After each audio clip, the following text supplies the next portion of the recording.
এখন যদি আমি একটু এক্সপ্লেইন করি, এনার্জি সেভিংটা হওয়ার কারণ হচ্ছে এলজি এসিটা যখন রান করে, এটা যখন সাপোজ আপনি 24 ডিগ্রিতে দিয়ে দিয়েছেন, 24 ডিগ্রি রুমটা আপনার টেম্পারেচার করার পর এইটার কম্প্রেসরের ফ্রিকোয়েন্সিটা 10 পর্যন্ত নামতে পারে, 10 হার্টজ পর্যন্ত নামতে পারে, যার ফলে এনার্জিটা অন্যান্য এসির তুলনায় এনার্জি সেভিংটা অনেক বেশি হয়।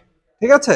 আর এটার ফাস্ট কুলিংটা হওয়ার কারণ হচ্ছে নর্মালি যে সিঙ্গেল রোটারি এয়ার কন্ডিশনার গুলো আছে, এগুলো 100 হার্টজ পর্যন্ত সর্বোচ্চ উঠতে পারে, যেটা এলজি ডুয়াল ইনভার্টার এসিটা আপনার 120 হার্টজ পর্যন্ত ওঠানামা করতে পারে, যার ফলে আপনার অন্যান্য এসির তুলনায় 40% ফাস্টার কুলিং হয়।